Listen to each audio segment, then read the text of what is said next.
үлкен нәрсе. Білесіздер ме?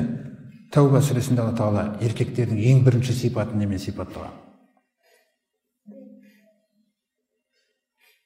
Ламасджидун уссиса аля тақуа ахаққу ан тақума фихи. Әуелгі күнінен тақуалықтың негізінде салынған мешіт, Мединадағы мешіт. Соның ішінде сен намаз оқуыңа ең лайықты мешіт осы дейді.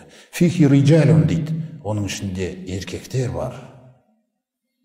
Ол кім еркектер, я Раббымыз? Сипаты қандай?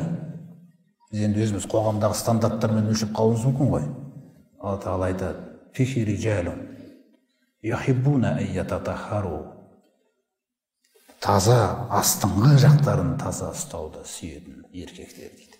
Еркек деген астыңғы жағы таза болмайынша еркек бола алмайды адам. Еркектің ең бірінші қасиеті астыңғы жағының таза болуы.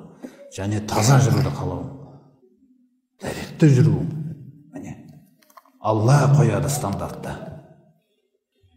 Альхамдулилля.